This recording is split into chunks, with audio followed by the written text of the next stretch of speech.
Assalamualaikum warahmatullahi wabarakatuh. Saya Muhammad Al-Fariji, mahasiswa Universitas Pamulang Prodi Teknik Elektro kelas 01 TLP 001. Dalam pembahasan kali ini kita akan membahas materi gerak lurus beraturan, contoh soal, jawaban, dan penerapan rumus.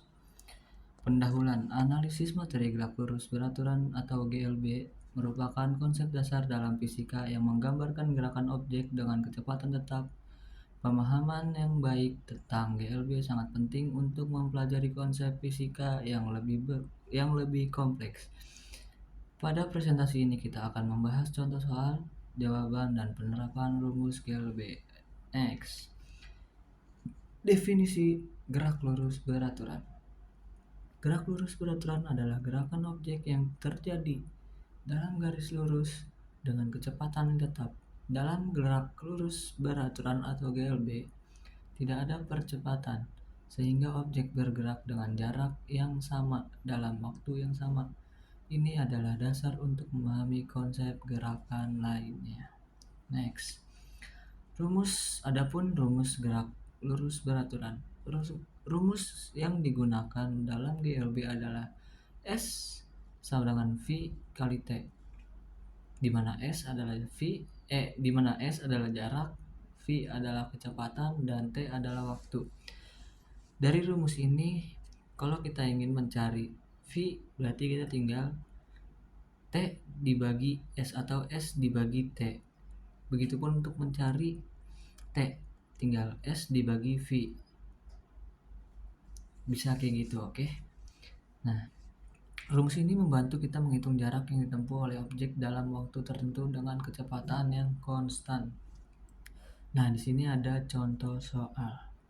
Ini contoh soal yang pertama.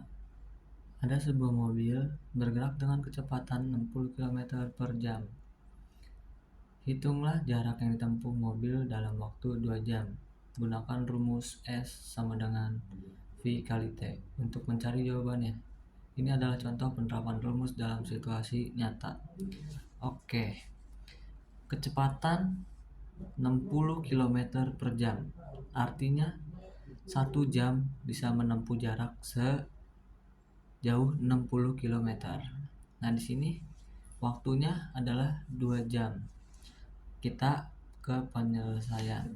Jawaban soal pertama. Untuk menghitung jarak, kita substitusi nilai ke dalam rumus. S itu apa? S itu adalah jarak. Oke. S sama dengan V kali T. Jadi V-nya berapa? V itu apa? V adalah kecepatan. Kecepatannya 60 km per jam. Nah, T itu waktu. Waktunya 2 jam. Nah, berarti dalam 2 jam itu kita menempuh jarak 120 km. Dari hasil 60 km per jam dikali 2 jam. Jadi, mobil tersebut menempuh jarak 120 km dalam waktu 2 jam dengan kecepatan konstan. Oke, ada juga contoh soal kedua. Di sini ada sebuah sepeda. Oh, ini sekarang sepeda. Sepeda bergerak dengan kecepatan 15 meter per second. Second itu detik. Berapa lama sepeda tersebut akan menempuh jarak 300 meter? Gunakan rumus. Nah, ini mencari waktu. Waktu itu rumusnya T sama dengan S per V. Untuk menghitung waktu yang diperlukan untuk menempuh jarak tersebut. Nah, ini kita ke jawaban. Kita menggunakan rumus T sama dengan S per V. Kita substitusi nilai T. T sama dengan 300 meter per 15 meter per second. Atau 300 meter dibagi 15 meter per second. Nah, kita coret tuh M-nya. Yang di 15 meter kita coret sama yang di 300 meter M-nya. Berarti tinggal 300 per 15 second sama dengan 300 dibagi 15, 20. Nah, berarti 20 second. Jadi, sepeda tersebut akan memerlukan waktu 20 detik untuk menempuh jarak sejauh 300 meter. Oke, di sini aduh maaf ya. Penerapan GLB dalam kehidupan.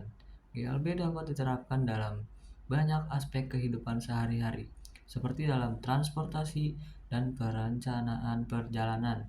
Memahami GLB memungkinkan kita untuk melakukan perhitungan yang lebih baik dalam merencanakan waktu dan jarak tempuh. Adapun kesalahan umum dalam GLB. Beberapa kesalahan umum dalam memahami GLB termasuk mengabaikan kecepatan tetap dan menganggap adanya percepatan penting untuk memahami bahwa dalam GLB objek tidak mengalami perubahan kecepatan selama gerakan atau selama bergerak. Oke, kesimpulan. Kesimpulan kali ini bahwa materi gerak lurus beraturan sangat penting untuk memahami konsep dasar fisika. Dengan mempelajari rumus, contoh soal, dan penerapan GLB, kita dapat lebih siap menghadapi tantangan dalam fisika yang lebih kompleks di masa depan. Oke. Sekian dari saya, Muhammad Al-Farizi. Kurang lebih yang mohon maaf. Terima kasih.